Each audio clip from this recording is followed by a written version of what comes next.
તો વિદ્યાર્થી મિત્રો, હવે આપણે સંચાલનની સ્વરૂપ અર્થાત સંચાલનની લાક્ષણિકતાઓની સમજ મેળવીશું. પરીક્ષાની અંદર આપણે પ્રશ્ન પૂછાય કે સંચાલનનું સ્વરૂપ સમજાવો અથવા સંચાલનની લાક્ષણિકતાઓ સમજાવો. બંને સરખું જ છે. સંચાલનનું સ્વરૂપ કહો ત્યાં સંચાલનની લાક્ષણિકતા. જે રીતે પ્રશ્ન પૂછાય બંનેમાં એનો જવાબ આ જ રહેશે. તો સંચાલનનું સ્વરૂપ સમજવા માટે તેની લાક્ષણિકતાઓનો અભ્યાસ કરવો જરૂરી છે. સૌથી પ્રથમ છે સર્વવ્યાપી પ્રવૃત્તિ. સંચાલન એ સર્વવ્યાપી પ્રવૃત્તિ છે. સંચાલન જુદા જુદા ક્ષેત્રોની અંદર, જેમ કે સામાજિક ક્ષેત્ર, ધાર્મિક ક્ષેત્ર, રાજકીય ક્ષેત્ર, સંરક્ષણ ક્ષેત્ર, કૃષિ ક્ષેત્ર અને રમતગમત ક્ષેત્ર, આમ જુદા જુદા ક્ષેત્રોની અંદર સંચાલન જરૂરી છે. આ દરેક ક્ષેત્રના દરેક એકમોમાં અને દરેક વિભાગોમાં દરેક સપાટીએ સંચાલનની પ્રવૃત્તિ થતી હોય છે. આમ કહી શકાય કે સંચાલન એ સર્વવ્યાપી પ્રવૃત્તિ છે. નેક્સ્ટ પોઈન્ટ, હેતુલક્ષી પ્રવૃત્તિ. સંચાલનની પ્રવૃત્તિ કોઈ ચોક્કસ હેતુને ધ્યાનમાં રાખીને કરવામાં આવતી હોય છે. સંચાલન ધ્યેય સિદ્ધિ માટે થતું હોય છે. એટલે સંચાલન એક હેતુલક્ષી પ્રવૃત્તિ છે. કોઈ પણ ધંધાકીય એકમના કોઈ ચોક્કસ હેતુઓ હોય છે અને એ હેતુઓને ધ્યાનમાં રાખીને સંચાલન કરવામાં આવે છે. ધંધાકીય એકમના જે સાધનો છે એનો સંચાલન દ્વારા કાર્યક્ષમ રીતે ઉપયોગ કરવામાં આવે છે અને ચોક્કસ ધ્યેયનો સિદ્ધ કરવામાં આવે છે. આ રીતે સંચાલન એ હેતુલક્ષી પ્રવૃત્તિ છે. ત્રીજો મુદ્દો છે આપણો જૂથ પ્રવૃત્તિ. તો સંચાલન એક જૂથ પ્રવૃત્તિ છે. જ્યારે બે કે તેથી વધારે વ્યક્તિઓ કોઈ ચોક્કસ ધ્યેયને સિદ્ધ કરવા માટે પ્રયત્નો કરતા હોય તો ત્યાં સંચાલન અનિવાર્ય છે, સંચાલન જરૂરી છે. એટલે કહી શકાય કે સંચાલન એ જૂથ પ્રવૃત્તિ છે. નંબર 4, સતત ચાલતી પ્રવૃત્તિ. સંચાલનની પ્રવૃત્તિ સતત ચાલતી રહે છે. ધંધાકીય એકમની શરૂઆતથી લઈને ધંધાકીય એકમના અંત સુધી આ પ્રવૃત્તિ સતત ચાલતી રહેતી હોય છે. આ પ્રવૃત્તિ ક્યારેય અટકતી નથી. ધંધાકીય એકમની અંદર જે હેતુઓ નક્કી કરવામાં આવ્યા હોય છે એ હેતુઓ સિદ્ધ કરવામાં આવે છે. એ હેતુઓ સિદ્ધ થયા પછી ફરીથી બીજા હેતુઓ નક્કી કરવામાં આવે છે. આમ ધંધાકીય એકમની અંદર સતત પ્રવૃત્તિ ચાલતી રહે છે. એક વખત હેતુ નક્કી થાય ત્યાર પછી હેતુનું સિદ્ધિ કરવામાં આવે, ફરી પાછા બીજા નવા હેતુ સ્થપાતા હોય છે. આ રીતે હેતુ નિર્ધારણ, હેતુ સિદ્ધિ અને પુનઃ હેતુ નિર્ધારણ, આ પ્રક્રિયાનું ચક્ર સતત ચાલતું રહેતું હોય છે. પાંચમો મુદ્દો છે માનવીય પ્રવૃત્તિ. તો ધંધાની અંદર માનવ કેન્દ્ર સ્થાન છે. એકમની અંદર ગમે તેવા સાધનો હોય પણ જો માનવી ન હોય તો તેનો કરકસરપૂર્વક રીતે યોગ્ય રીતે ઉપયોગ થઈ શકતો નથી. એટલે કોઈ પણ એકમની અંદર માનવી કેન્દ્ર સ્થાન છે. માનવી માટે અને માનવી દ્વારા જ આ પ્રવૃત્તિ થતી હોય છે. એટલા માટે કહી શકાય કે સંચાલન એ માનવીય પ્રવૃત્તિ છે. ત્યાર પછીનો મુદ્દો છે નિર્ણય પ્રક્રિયા. નિર્ણય પ્રક્રિયા સંચાલનનું અગત્યનું કાર્ય છે. કોઈ પણ બાબત માટે નિર્ણય લેવો પડે છે. સંચાલકે નિર્ણય લેવાના હોય છે.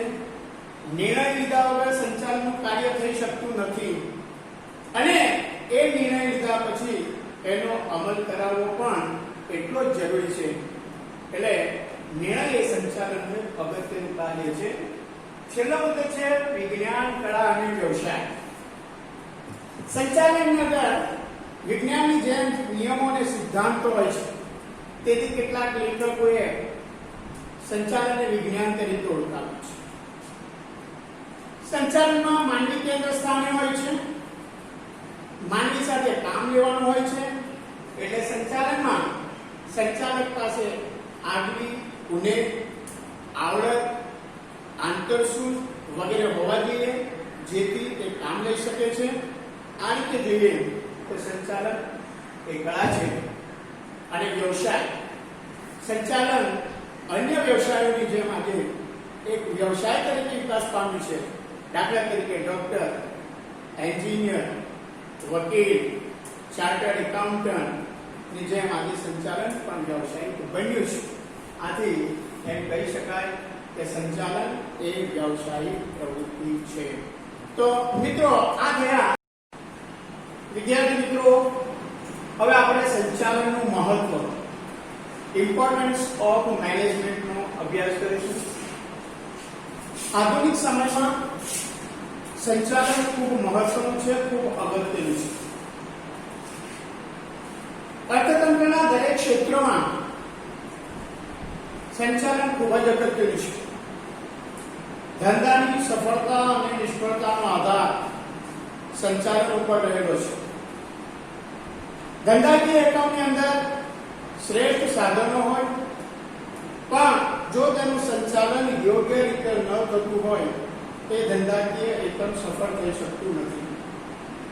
એટલે ધંધાકીય એકમના સાધનોના શ્રેષ્ઠ અને કરકસરપૂર્ણ ઉપયોગ માટે સંચાલન ખૂબ જ મહત્વનું છે. સંચાલનનું મહત્વ નીચેની બાબતો પરથી સ્પષ્ટ થાય છે. સૌથી પહેલા છે દરેક ક્ષેત્રમાં જરૂરી. આપણે સંચાલનના લક્ષણોમાં જોયું કે સંચાલન એ સર્વવ્યાપી પ્રવૃત્તિ છે. તો સંચાલન માત્ર ધંધાકીય એકમ કે ઉદ્યોગોમાં નહીં, પણ દરેક ક્ષેત્રમાં જરૂરી છે.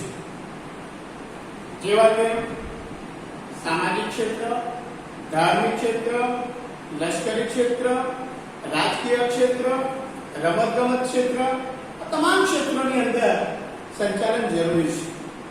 જ્યારે બે વ્યક્તિઓ કે બેથી વધારે વ્યક્તિઓ કોઈ ચોક્કસ હેતુની સિદ્ધિ માટે કાર્ય કરતી હોય, તો ત્યાં સંચાલન જરૂરી છે, આવશ્યક છે. એટલે સંચાલન દરેક ક્ષેત્રમાં જરૂરી છે. નેક્સ્ટ પોઈન્ટ, સાધનોનો ઇષ્ટતમ ઉપયોગ. સંચાલન દ્વારા એકમના સાધનોનો શ્રેષ્ઠમાં શ્રેષ્ઠ ઉપયોગ, ઇષ્ટતમ ઉપયોગ શક્ય બને છે. જો સંચાલનની અંદર એકમની અંદર પૂરતા સાધનો હોય, યંત્ર સામગ્રી પૂરતી હોય, કાચો માલ હોય, યંત્રો હોય, માણસો હોય, પણ જો તેનો શ્રેષ્ઠ ઉપયોગ ન થાય તો એ એકમ ચોક્કસ હેતુને સિદ્ધ કરી શકતું નથી. તો સંચાલન દ્વારા એકમના જે સાધનો છે, માનવીય સાધનો યા ભૌતિક સાધનો, એનો શ્રેષ્ઠ રીતે, મહત્તમ રીતે ઉપયોગ થઈ શકે છે. આ માટે પણ સંચાલન અગત્યનું છે, જરૂરી છે. પોઈન્ટ નંબર 3, ધ્યેય સિદ્ધિ. કોઈ પણ ધંધાકીય એકમ કોઈ ચોક્કસ હેતુની સિદ્ધિ માટે કાર્ય કરતું હોય છે. સંચાલન ચોક્કસ હેતુ જે નક્કી થયેલા હોય છે, એ હેતુઓને સિદ્ધ કરવાનું કાર્ય કરે છે. એટલે સંચાલન દ્વારા જે સિદ્ધ થઈ શકતું હોય છે, જે સિદ્ધિ માટે એકમની અંદર કર્મચારીઓને પ્રોપર માર્ગદર્શન, દોરવણી આપવામાં આવતી હોય છે, એના ઉપર અંકુશ રાખવામાં આવતો હોય છે. એટલે સંચાલન દ્વારા જે તે એકમના ધ્યેય સિદ્ધ કરી શકાય છે. આથી કહી શકાય કે ધ્યેય સિદ્ધિ માટે પણ સંચાલન અગત્યનું છે.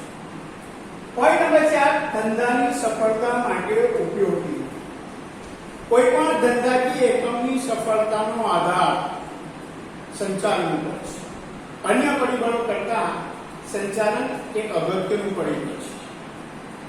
ઘણા મોટા એકમોની અંદર પૂરતી સાધન સામગ્રી માનવ શ્રમ હોવા છતાં જો યોગ્ય સંચાલન થતું ન હોય તો ત્યાં ધંધો નિષ્ફળ નીવડે છે.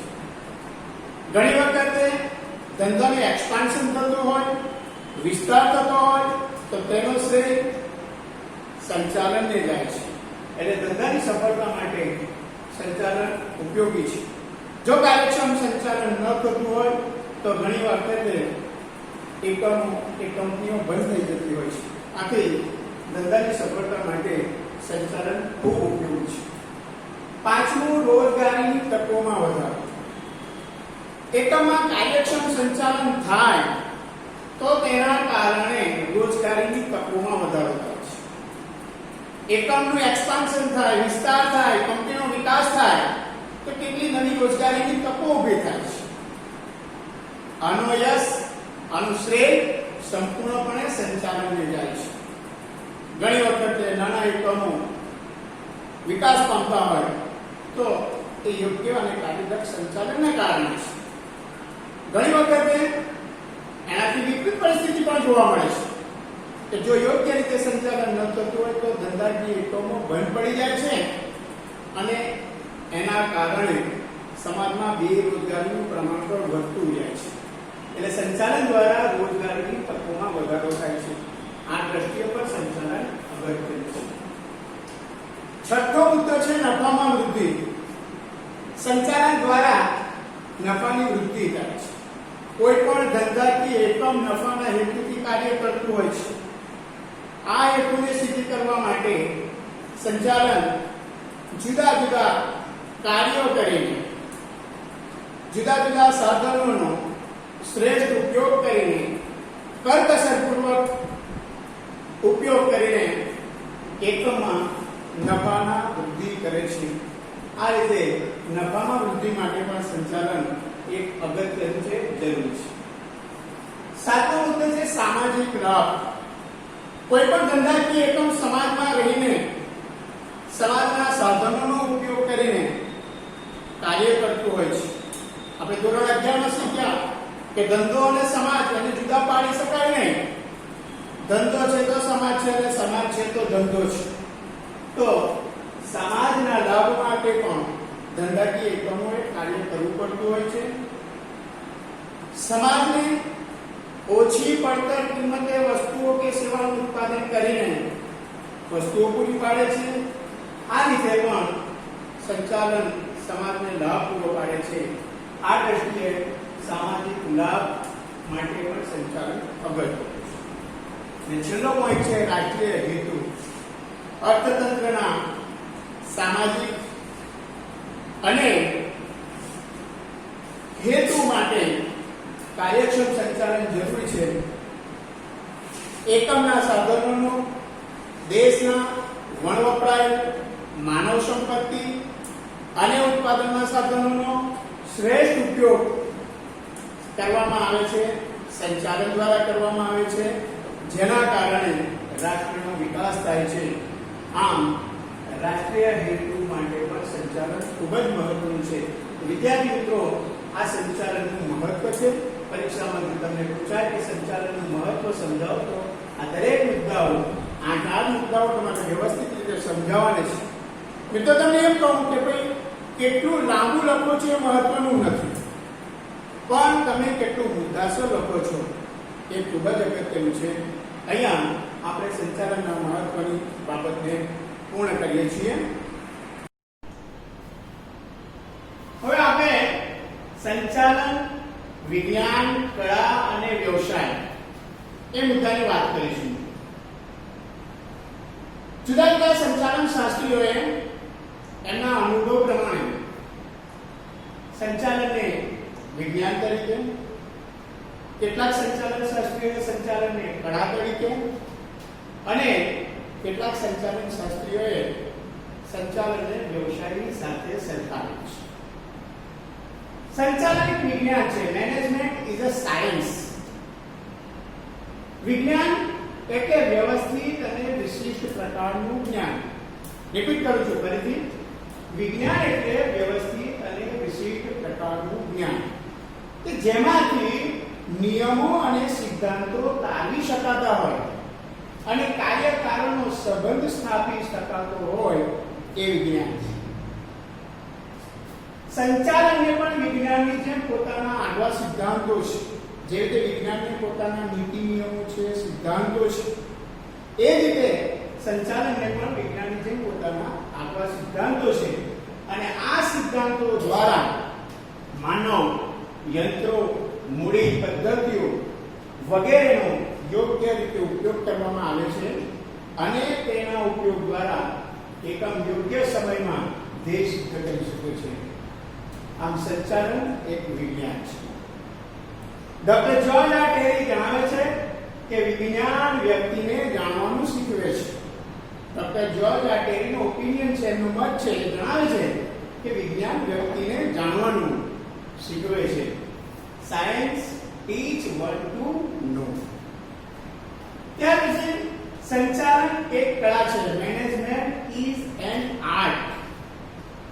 કળા એટલે કાર્ય કરવામાં વ્યક્તિની નિપુણતા કે કુશળતા અથવા કૌશલ્ય કહીએ. તો આ કૌશલ્ય અથવા કુશળતાનો ઉપયોગ કરવા માટે કાર્યનું સૈદ્ધાંતિક જ્ઞાન, જેને આપણે અંગ્રેજીમાં થિયરિકલ નોલેજ કહીએ, એ સૈદ્ધાંતિક જ્ઞાન વ્યક્તિ પાસે હોવું જરૂરી છે. સંચાલનના સિદ્ધાંતો અને નિયમોનો વ્યવહારનો ઉપયોગ કરતી વખતે વ્યક્તિમાં કુનેહ, આવડત, સૂઝબૂઝ અને ચાતુર્ય એટલે કે ચતુરાઈ આ બાબતો મહત્વનો ભાગ ભજવે છે. માત્ર સિદ્ધાંતોનું પુસ્તકીય જ્ઞાન જરૂરી નથી, પરંતુ આ જ્ઞાનનો ઉપયોગ કરવા માટે એની પાસે ટેકનિકલ કળા હોવી પણ એટલી જરૂરી છે. સંચાલકે પોતાની વ્યક્તિગત કુનેહ અને આવડત અનુસાર જરૂરી ફેરફાર કરવા પડે છે. કોઈ પણ ક્ષેત્રની અંદર તમે જુઓ કે સંચાલકે એની વ્યક્તિગત કુનેહને આધારે અને આવડતને આધારે જ્યાં જરૂર પડે ત્યાં એને જરૂરી ફેરફાર કરવા પડે છે. ડોક્ટર જ્યોર્જ આર ટેરી અહીંયા જણાવે છે કે કળા વ્યક્તિને કામ કરવાનું શીખવે છે. ડોક્ટર જ્યોર્જ આર ટેરી શું કહે છે કે કળા વ્યક્તિને કામ કરવા માટેનું શીખવે છે. સરસ મજાનું ઇંગ્લિશમાં કોટેશન આપ્યું કે art is one to do. તો આ વાત થઈ સંચાલન એક કળા છે. ત્યાર પછીનો પોઈન્ટ છે સંચાલન એક વ્યવસાય. Management is a profession. સૌથી પહેલા આપણે સમજીએ કે વ્યવસાય એટલે શું. તો વ્યવસાય એટલે એવી પ્રવૃત્તિ કે જેમાં કોઈ પણ ક્ષેત્રનું વિશિષ્ટ જ્ઞાન પ્રાપ્ત કરી તે જ્ઞાનનો લાભ સમગ્ર સમાજને આપવામાં આવે અને તેના બદલામાં ફી લેવા. તમે કોઈ પણ ફીલ્ડ, કોઈ પણ ક્ષેત્રનું જ્ઞાન મેળવો અને એ જ્ઞાન મેળવી એ જ્ઞાનનો લાભ સમાજને આપો અને એના બદલામાં તમે સમાજ પાસેથી ફી મેળવો, તો એ પ્રવૃત્તિને વ્યવસાય કહેવામાં આવે છે. વ્યવસાય સ્વીકારનાર વ્યક્તિએ વ્યવસાયગત તાલીમ અને અનુભવ મેળવેલા હોવા જોઈએ. દાખલા તરીકે ડોક્ટર, એન્જિનિયર, વકીલ, ચાર્ટર્ડ એકાઉન્ટન્ટ આ બધા વ્યવસાય જેમણે સ્વીકારેલા હોય એમણે એમના વ્યવસાયની તાલીમ અને અનુભવ મેળવેલા હોય. આ વ્યક્તિઓના વ્યવસાયમાં સામાન્ય રીતે નીચેની લાક્ષણિકતાઓ જોવા મળે છે. આ જે ડોક્ટર છે, વકીલ છે, એન્જિનિયર છે, સીએ છે, એમના વ્યવસાયની અંદર કેટલીક લાક્ષણિકતાઓ જોવા મળે છે. આ લાક્ષણિકતાઓની આપણે વાત કરીએ. સૌથી પહેલા છે વિશિષ્ટ પ્રકારના જ્ઞાનની જરૂર. તો તમે જે પ્રકારનો વ્યવસાય સ્વીકારો એ પ્રમાણે એમાં વિશિષ્ટ પ્રકારના જ્ઞાનની જરૂર પડે છે. દાખલા તરીકે ડોક્ટર બનવું હોય તો તમારી પાસે MBBS, MS અથવા MD એની પદવી મેળવવી પડે તો તમે ડોક્ટર બની શકો. વકીલ બનવું હોય તેના માટે તમારે LLB અથવા LLM એની પદવી મેળવવી પડે. તો એ જ રીતે સંચાલનમાં પણ વિશિષ્ટ પ્રકારના જ્ઞાનની જરૂર રહે છે. તો જેને સંચાલક બનવું હોય એમણે BBA અથવા MBA ની પદવી પ્રાપ્ત કરવી પડે. વિદ્યાર્થી મિત્રો, અહીંયા BBA અને MBA આ બે શોર્ટ ફોર્મ છે, ટૂંકાક્ષરી છે. એના ફૂલ ફોર્મ યાદ રાખજો. BBA યાની બેચલર્સ ઓફ બિઝનેસ એડમિનિસ્ટ્રેશન અને MBA એટલે કે માસ્ટર ઓફ બિઝનેસ એડમિનિસ્ટ્રેશન. આ શોર્ટ ફોર્મના ફૂલ ફોર્મ પરીક્ષામાં પૂછાય છે. તમારે વ્યવસ્થિત સારા અક્ષરે સાચા સ્પેલિંગ સાથે આ ફૂલ ફોર્મ લખવાનું. અને મારી તો સલાહ છે કે જો તમને અંગ્રેજીમાં સ્પેલિંગ ન આવડતા હોય તો તમારે નીચે ગુજરાતીમાં પણ એનું ફૂલ ફોર્મ લખવાનું. દાખલા તરીકે BBA તો B bachelor, B for business, A for administration. એ બેચલર ઓફ બિઝનેસ એડમિનિસ્ટ્રેશન એમ ગુજરાતીમાં પણ તમારે લખવાનું, જેથી તમને એના પણ ગુણ પ્રાપ્ત થઈ શકે. તો આ વાત છે વિશિષ્ટ પ્રકારના જ્ઞાનની જરૂર. સેકન્ડ પોઈન્ટ છે જ્ઞાનમાં વૃદ્ધિ અને સંશોધન. જે પ્રકારનો વ્યવસાય હોય એ પ્રકારના વ્યવસાયની અંદર તમે વારંવાર કામ કરો એટલે તમે વ્યવસાયમાં પારંગત બનો છો, નિષ્ણાત બનો છો, તમે એની તાલીમ મેળવો છો. તો એના કારણે તમારા જ્ઞાનની અંદર વૃદ્ધિ થાય છે. તો સંચાલનની અંદર પણ તમે તમારા જ્ઞાનની અંદર વૃદ્ધિ કરી શકો છો અને સંશોધન દ્વારા, રિસર્ચ દ્વારા પણ તમારા જ્ઞાનની અંદર વૃદ્ધિ થતી હોય છે. સંચાલનની અંદર, સંચાલનના ક્ષેત્રની અંદર વ્યક્તિઓને તાલીમ આપવાનું કાર્ય IIM Indian Institute of management નામની જે સંસ્થા બેંગ્લોરમાં આવેલી છે એ આ સંચાલનની વ્યક્તિઓને તાલીમ આપવાનું કાર્ય કરે છે. અહીંયા પણ તમે એક શોર્ટ ફોર્મ યાદ રાખજો. IIM યાની ઇન્ડિયન ઇન્સ્ટિટ્યૂટ ઓફ મેનેજમેન્ટ. ત્યાર પછી છે વ્યવસાયી મંડળ. ત્રીજો મુદ્દો. દરેક પ્રકારના વ્યવસાયની અંદર